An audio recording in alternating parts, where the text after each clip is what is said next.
الحمد لله رب العالمين والعاقبة للمتقين ولا عدوان إلا على الظالمين وأشهد أن لا إله إلا الله وحده لا شريك له ولي الصالحين وأشهد أن محمدا عبده ورسوله وصفيه من خلقه وخليله سيد الأولين والآخرين اللهم صل عليه وعلى آله وصحبه ومن اتبعهم بإحسان إلى يوم الدين أما بعد. Mes chers frères, mes chères sœurs, aujourd'hui avec l'aide d'Allah Tabarak wa Ta'ala, le thème de la khutbah est « Ils sont miséricordieux entre eux ». Ils sont miséricordieux entre eux. Telle a été la description de notre bien-aimé Muhammad alayhi salatu wassalam et de ses compagnons. Ils avaient de la miséricorde entre eux. Cette miséricorde qui malheureusement se perd de plus en plus de nos jours. Nous vivons une période de trouble. Une période où la communauté musulmane connaît des guerres, des tremblements de terre, des inondations. Les troubles se multiplient. Les hémorragies au sein de la Ummah se multiplient. Et au lieu qu'on ait le réflexe de s'unir, de s'organiser, de s'entraider, d'être, comme a dit le prophète alayhi salatu wassalam, comme un seul corps, certains, pour ne pas généraliser, trouvent le moyen de diviser la Ummah. Et ces gens-là font partie des musulmans. Ils prient, comme nous. Ils viennent à la mosquée. Et ils se disent même suivre les pieux prédécesseurs. Wa inna lillahi wa inna ilayhi raji'un. Alors que ces personnes-là, qui divisent tant la Ummah, il n'y a qu'à voir dans les réseaux sociaux, sur Twitter, TikTok et j'en passe, ces gens-là, wallahi, ils font plus de mal à la Ummah que l'ennemi qui est extérieur. Ils font énormément de mal à la Ummah. Combien de personnes on les a connus, ils sont venus, ils se sont convertis à l'islam, ils ont prononcé la shahada, quelque temps après, ils ont été déboussolés parce qu'ils sont tombés sur ces sectaires. Combien de personnes nous ont écrit « Je me suis converti à l'islam, je pensais que c'était une union, une fraternité, il y avait l'amour, l'entraide entre nous. J'ai vu tellement de haine et de méchanceté entre les musulmans, j'ai renié l'islam. » Et je ne vous parle pas d'un cas isolé. Enfin, j'implore Allah Tabarak wa Ta'ala de nous unir sur la vérité. J'implore Allah Subhanahu wa Ta'ala de guider ces sectaires qui se prétendent suivre les pieux prédécesseurs, et Allah il en est témoin, ils sont très éloignés de ce chemin. Très éloignés de ce chemin. Et nous, en tant que musulmans, on doit comprendre que ce qui nous unit est grand. Nous sommes des muwahhidin. Nous adorons Allah Tabarak wa Ta'ala, l'unique sans rien l'associer. Nous avons tous le même prophète, la même qibla, la même religion, le même livre. Et au lieu d'essayer de s'entraider, de se soutenir, de faire preuve de rahma, de miséricorde entre nous et pas que. Pourquoi? Parce que notre religion, elle est universelle. C'est un message universel. Allah Ta'ala n'a-t-il pas dit « Wa ma arsalnaka illa rahmatan lil alamin » Nous ne t'avons envoyé que comme miséricorde pour l'humanité. Ce message est une miséricorde pour l'humanité. Mais dans cette khutbah, on doit régler des soucis en interne. Des soucis en interne qui durent depuis un moment. Et je ne prétends pas que cette khutbah va tout éradiquer. Mais au moins, parmi vous, les sages, les clairvoyants, ceux qui réfléchissent, qui vont écouter ces paroles, Allah barik fikoum, transmettez-les par la suite. Transmettez-les par la suite. Nous sommes dans une position où la Ummah a besoin de soutien, d'invocation, d'union, de mobilisation financière pour faire des dons et aider ceux qui sont éprouvés ici et là.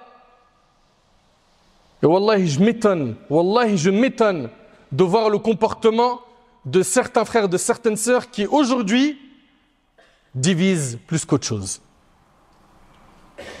Ils n'ont aucun sens de la priorité. Ils n'ont pas compris la religion, hélas. Allah Tabarak wa Ta'ala, il a décrit les croyants en disant que le prophète alayhi salatu wassalam et ceux qui sont avec lui Ils sont miséricordieux entre eux. Ils ont de la rahma entre eux. On devrait avoir la même miséricorde qu'avaient les compagnons les uns envers les autres.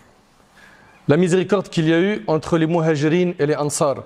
Les muhajirines, ce sont les musulmans qui ont émigré, qui ont quitté la Mecque pour rejoindre le prophète alayhi salatu wassalam à Médine. Et on les appelle les muhajirines, les émigrés. Ils ont quitté la Mecque pour rejoindre Médine. Et quand ils ont quitté la Mecque, beaucoup d'entre eux ont délaissé leurs biens, leur famille, leur logement. Et ils sont arrivés à Médine sans une promesse d'embauche ou un logement qui les attend, un CDI, etc. Non, ils sont partis pour sauver leur religion. Et lorsqu'ils sont arrivés à Médine, le prophète alayhi salatu wassalam a instauré la fraternité entre les muhajirines et les ansar. Les ansar, ce sont les musulmans qui vivaient déjà à Médine. Et donc, il y a deux groupes de musulmans. Les ansar, c'est les musulmans qui vivent à Médine, et les muhajirines qui, eux, quittent la Mecque sans avoir, comme je vous ai dit, une promesse d'embauche qui les attend ou savoir dans quel endroit ils vont être logés. Le plus important pour eux, c'était sauver leur foi. Et subhanallah, il y a énormément d'amour, d'affection, de miséricorde entre eux. Wallahi al-azim, j'ai le cœur qui saigne. Quand je vois les pieux prédécesseurs, ce qu'ils étaient dans les nusus, dans les textes, et ce que prétendent être aujourd'hui ceux qui suivent les pieux prédécesseurs. Inna lillahi wa inna ilayhi raji'un. Wallahi que ça fait mal au cœur. Il y avait entre eux de l'entraide. Il y avait de la miséricorde, de l'amour. Ils se soutenaient.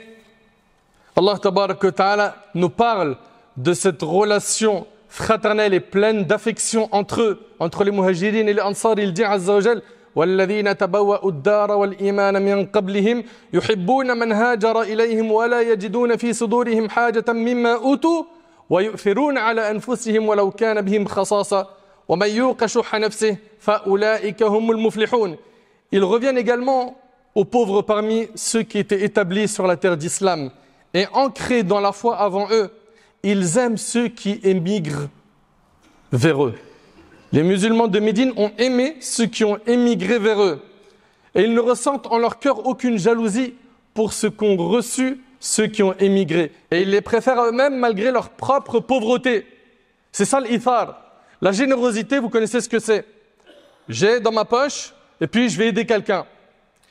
L'altruisme, al-ithar, c'est j'ai dans ma poche mais je n'ai que ça et j'en ai besoin, mais je préfère donner à mon frère que moi profiter de cet argent ou cette boisson, cette nourriture. C'est ça l'altruisme. C'est donner préférence à mon frère quitte à me priver. Et c'est comme ça qu'ils étaient, nos pieux prédécesseurs, rahimahumullah, wa radiyallahu ta'ala anhum.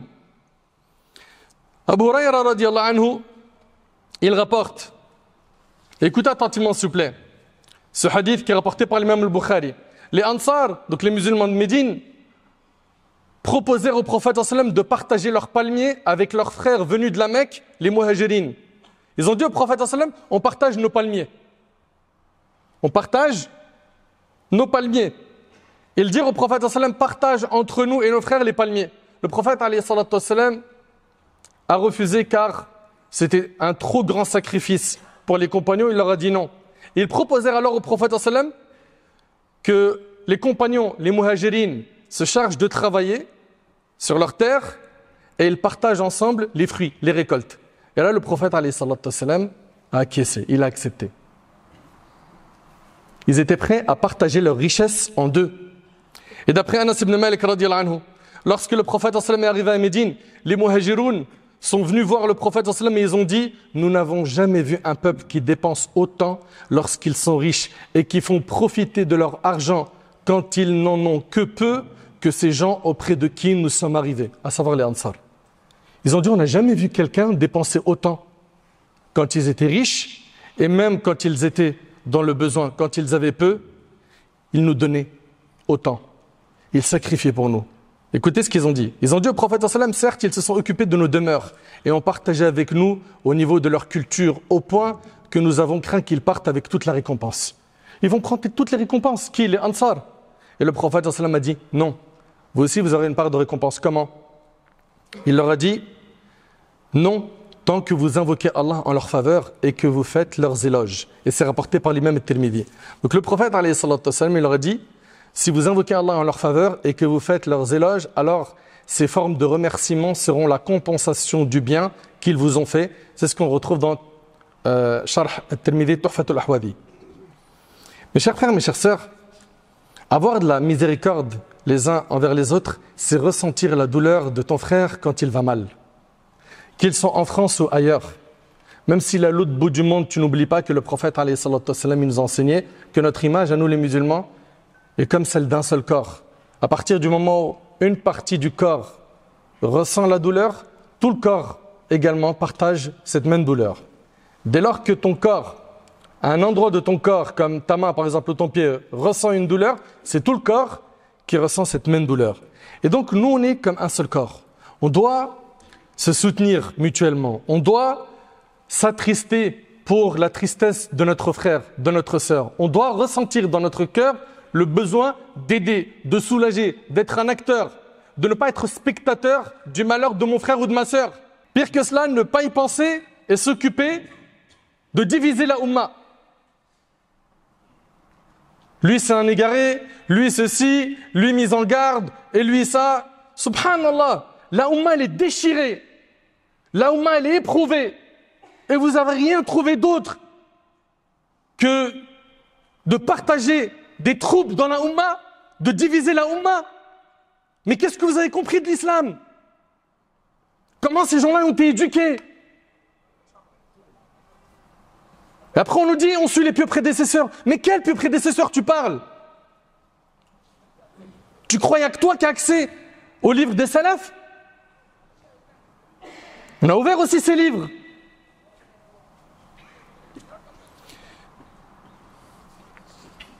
Au lieu de consoler celui qui est dans le besoin, de ressentir sa douleur, de partager sa douleur, d'essayer de l'aider financièrement, de partager l'information pour sensibiliser les gens à la cause de cet opprimé, de cette personne qui subit une injustice. Non! On préfère se diviser. Mais quand est-ce qu'on va se réveiller? Le prophète, alayhi salatu wassalam, dans le hadith rapporté par Muslim, sur Abu Hurayra radiyallahu anhu, il a dit « Quiconque soulage un croyant d'une peine dans ce monde, Allah le soulagera d'une des peines du jour du jugement. Quiconque vient en aide à quelqu'un en difficulté, Allah lui accordera la facilité dans ce monde et dans l'au-delà. Quiconque couvre les défauts d'un musulman, il cache ses défauts, Allah couvrira les siens dans ce bas monde et dans l'autre, et c'est rapporté par l'imam Muslim. » Tu veux donc le soulagement de tes épreuves, de la situation que tu es en train d'endurer en ce moment, soulage tes frères. Tu veux le soutien d'Allah, soutiens tes frères. Tu veux l'aide d'Allah, aide tes frères, aide tes sœurs. Et parmi les images de la rahma, de la miséricorde que l'on doit avoir les uns envers les autres, c'est le fait de penser du bien de ton frère, penser du bien de ta sœur. Effectivement, lorsqu'on vit dans le même foyer, lorsqu'on travaille dans le même endroit, lorsqu'on est dans la même école, eh ben cette proximité, cette fréquentation fait que parfois, il va y avoir des tensions, il va y avoir des soucis qui vont naître. Apprends à penser du bien de ton frère. Apprends à pardonner, à absoudre. Apprends à fermer l'œil face à de la méchanceté. Apprends à répondre au mal par le bien, comme Allah Ta'ala nous recommande cela dans le Coran. Idfa billati hiya ahsan. Allah Ta'ala ne nous dit pas, Allah subhanahu wa ta'ala n'a-t-il pas dit, repousse la mauvaise action par celle qui est meilleure? Où est passée la miséricorde entre nous? Où est passé l'amour qu'il y a entre nous? Omar ibn Khattab radiyallahu anhu a dit, ne pense de la parole prononcée par ton frère croyant que du bien. Trouve-lui un support dans le bien. Abu Qilab rahimahullah, il a dit, si il te parvient une parole de ton frère que tu n'apprécies pas, trouve-lui une excuse autant que possible. Et si tu ne trouves pas d'excuse pour ton frère, dis-toi en ton fort intérieur, il est possible que mon frère ait une excuse que je ne connais pas. Voilà les pieux prédécesseurs, comment ils étaient. Abu Bakr radiyallahu anhu, comme c'est rapporté par l'imam Malik dans le Muwatta, il tenait sa langue et il disait, voilà ce qui m'a amené à ma perte. Voilà les pieux prédécesseurs. Ils faisaient attention à leur langue. Et ce n'était pas comme certains des tronçonneuses. Ni les vivants, ni les morts ne sont épargnés de leur calomnie. Ils laissent personne tranquille. Les savants morts, ils mangent leur chair. Vivants, ils mangent leur chair.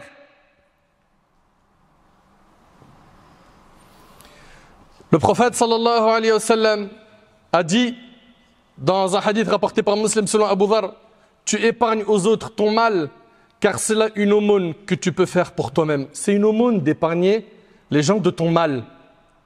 Tais-toi, garde le silence. Tais-toi, tu obtiendras le salut. Souvent, ce qui se passe, c'est que ceux qui parlent ne sont pas qualifiés pour parler. Il n'y a qu'à voir sur TikTok une armée d'ignards. Oui, la sunna, c'est ça. Fais surtout pas ça parce que ceci. Si tu fais ça, ça fait cela, ça c'est du shirk, etc. Avec des approches qui ne sont pas ilmi, il n'y a pas de scientifique. Aucune recherche, aucune profondeur, aucune étude, aucun bagage. Juste un joli montage avec des écrits et un anachid. C'est ça la science. Vous avez rabaissé l'ilm, vous avez humilié la Ummah. Cheikh l'Islam Ibn Taymiyyah, il dit, vous savez que parmi les règles de notre religion, il y a le fait de réunir les cœurs, de s'unir et de rétablir les bonnes relations entre les gens. Et il a cité le verset où Allah Ta'ala dit « Fattaqullah wa aslihu dhata baynikum » Craignez Allah, rétablissez de bonnes relations mutuelles.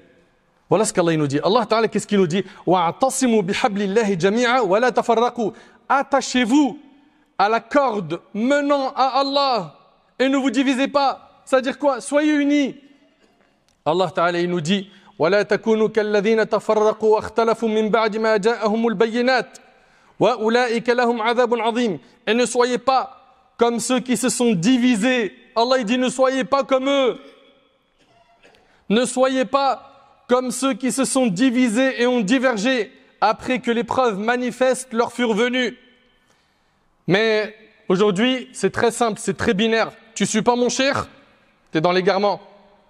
Et la liste des étiquettes qu'on va te mettre, elle est très costaud chez eux. T'es un hizbi, t'es un qutbi, t'es un sururi, et c'est parti. Nasallah subhanahu wa ta'ala an yahdina wa yahdihum. T'es pas d'accord avec son cher, tu prends pas de son cher, tu suis pas les 2-3 références qu'il a contemporaines, t'es un égaré. Mais ça, vous ramenez ça d'où? Vous ramenez ça d'où? Regardez ce qu'il dit Ibn Taymiyyah rahimahullah dans Majmou' al-Fatawa. Il dit nul n'a le droit de désigner une personne comme emblème pour la communauté en appelant à sa voix, en s'alliant et en se désavouant à elle, excepté le prophète sallam. Le seul sur qui on s'allie et on se désavoue, c'est Rasulullah. Pas ton cher. T'as ramené ça d'où? Et le prophète sallam il a dit Man ahabba lillah Man ahabba lillah wa abghada lillah wa a'ta lillah wa man'a lillah faqad istakmala al-iman. Il a dit celui qui aime pour Allah, pas pour un cheikh.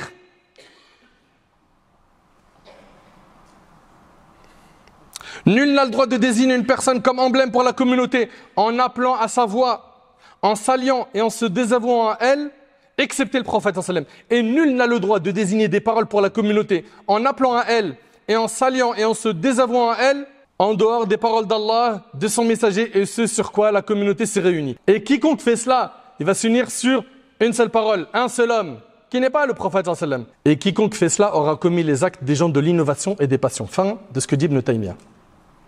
Vous venez imposer un cheikh ou 2-3 cheikhs contemporains avec tout le respect et l'amour qu'on a pour les machaïrs.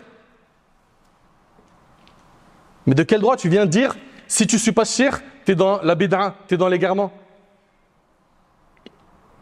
Nous, la seule obligation qu'on a, c'est de suivre le prophète alayhi salatu wassalam. En dehors de cela, comme a dit l'imam Malik rahimahullah, on prendra de tout le monde et on rejettera de tout le monde, excepté celui qui est dans cette tombe. Ashara ila qabri nabi sallallahu alayhi wa sallam. Et il a montré du doigt la tombe du prophète alayhi salatu wassalam. Personne n'est ma'soum à part le prophète alayhi sallam. Personne n'a l'infaillibilité à part le prophète alayhi sallam. Regardez ce qu'il dit Cheikh al-Uthaymin rahimahullah. Allahu akbar. Ces gens-là, ils se prétendent suivre Cheikh al-Uthaymin, Cheikh Ibn Baz, etc. Et wallahi, Je m'étonne quand je les entends dire ça, et quand tu lis les écrits de Cheikh Al-Uthaymin dans les Qa'at al-Bab al-Maftouh par exemple, ou de Cheikh Ibn Baz, rahimahullah, dans Fatawa al-Lajna al-Da'ima, tu t'étonnes. Tu dis, mais comment ils suivent ces chouyoukh? On ne lit pas le même Cheikh Ibn Baz alors? On ne lit pas le même Cheikh Al-Uthaymin? Cheikh Al-Uthaymin, rahimahullah, il dit que ceux aujourd'hui qui s'appellent Salafi, Tablir, frères musulmans, ils devraient s'asseoir et essayer de trouver un terrain d'entente, de dialoguer pour ressortir avec quelque chose. Et il dit, Cheikh Al-Uthaymin, et ça c'est dans les Qa'at al-Bab al-Maftouh, Cheikh Al-Uthaymin, rahimahullah, il dit, si Allah tabarak wa ta'ala a dit au prophète alayhi salatu wassalam ce verset, قل يا أهل الكتاب تعالوا إلى كلمة سواء بيننا وبينكم ألا نعبد إلا الله ولا نشرك به شيئا الآية. Dit aux gens du livre, venez à une parole commune entre nous et vous, que nous n'adorions qu'Allah sans rien lui associer, et que nous prenions point les uns les autres pour Seigneur en dehors d'Allah. Cheikh Al-Uthaymin, rahimahullah, il dit, si Allah nous demande de trouver un terrain d'entente avec les gens du livre, juifs et chrétiens, de s'asseoir avec eux pour ressortir avec quoi? Avec Ibadatullahi Azza Jal Wahda. Si Allah subhanahu wa ta'ala demande au prophète sallam, dit Cheikh Al-Uthaymin, de se rapprocher des gens du livre, qu'en est-il de nous envers nos frères? Pourquoi cette méchanceté, cette dureté? Donc aujourd'hui, non seulement les gens, ils vont s'allier, se désavouer en fonction d'un nom ou deux noms ou trois noms. Certains chez eux, pour ne pas généraliser, tu diverges avec eux sur un point de divergence où la divergence elle est fondée, t'es plus son frère. T'es plus son frère. Et regardez ce qu'il dit Ibn Taymiyyah rahimallah. Il dit dans Majmu' al-Fatawa dans le volume 24, وأما الاختلاف في الأحكام فأكثر من أن ينضبط ولو كان كلما اختلف مسلمان في شيء تهاجر لم يبقى بين المسلمين عصمة ولا أخوة. Quant aux divergences concernant les règles, elles sont trop nombreuses. Ça c'est ce que dit Ibn Taymiyyah. Et si à chaque fois que deux musulmans divergent sur une chose, ils se tournaient le dos, il ne resterait plus entre les musulmans ni union ni fraternité. Voilà ce qu'il dit ici Ibn Taymiyyah rahimallah. Et Ibn Taymiyyah rahimallah également, il dit dans Minhaj al-Sunnah al-Nabawiyya, Ahl al-Sunnah hum a'rafu an-nasi bil-haq. Les gens de la Sunna, ce sont ceux qui connaissent le plus, le mieux, le haq, la vérité. Et il dit, wa hum arhamu an-nasi bil-khalq. Et ce sont ceux qui ont le plus de miséricorde envers les gens. Ces gens-là, là, qui sont durs et qui nous divisent, ils ont de la rahma? Ils ont de la miséricorde? Elle est passée où leur fraternité, leur ukhuwa, hein? Elle est passée où leur gentillesse? Pourquoi ce comportement dur, méchant? Pourquoi cette division?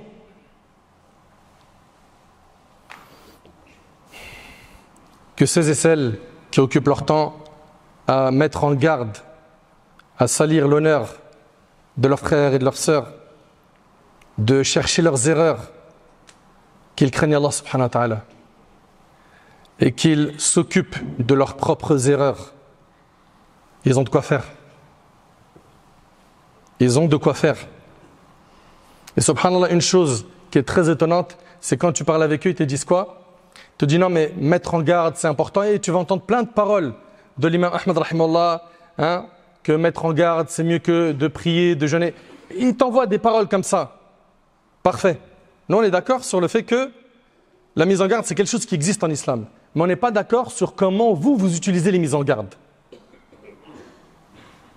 Il est là le problème. Et pourquoi vous mettez en garde contre un tel? Il dit il fait des erreurs. Très bien, toi les chouyours de qui tu prends, ils font pas d'erreurs? Deux choses l'une. Soit tu dis ils font pas d'erreurs, tu leur as attribué à l'isma, ils sont infaillibles. Et ça c'est hyper grave dans la aqida, dans la croyance, parce que les infaillibles c'est les prophètes. Soit ils font des erreurs, ils sont les mises en garde que vous avez fait contre vos chouyours, vos professeurs, sachant qu'eux aussi font des erreurs. Ah non, ça, ce discours-là, il ne vous plaît pas. Occupez-vous de vos péchés. Occupez-vous de vos défauts. Sachez qu'avec vos mises en garde injustes, il se peut que le jour du jugement, vous vous retrouviez à distribuer les umrah, les prières, les hajj, les aumônes, toutes les hasanat que vous avez faites, il se peut que vous vous retrouviez à les distribuer à ceux de qui vous avez mangé la chair, à vos frères, à vos sœurs, que vous avez médit. Donc toute personne qui a été éprouvée par cela, qu'il s'occupe de sa propre personne, qu'il apprenne la science. Et c'est ce que dit Cheikh Fawzan et d'autres parmi les grands savants. À chaque fois qu'on leur parle de ce fléau, il dit « Utlubul ilm », taisez-vous, apprenez la science. Apprenez la science. Mais non, ça ne les intéresse pas. Ils préfèrent manger la chair de leurs frères. Nous vivons une époque où, je le dis, je le répète, la Oumma a besoin d'union. Mais pas n'importe quelle union. Une union sur la vérité, sur la voie de nos pieux prédécesseurs, rahimahumullah. Une union qui nous permet de nous organiser, d'anticiper les choses, d'aider, de soulager nos frères et nos sœurs qui sont dans le besoin, que ce soit en Palestine, que ce soit en Chine, que ce soit en Birmanie ou n'importe où dans le monde. J'implore Allah tabaraka wa ta'ala de nous guider, de nous pardonner, de nous réformer. J'implore Allah subhanahu wa ta'ala d'unir nos cœurs. J'implore Allah subhanahu wa ta'ala de nous accorder une science utile et la clairvoyance.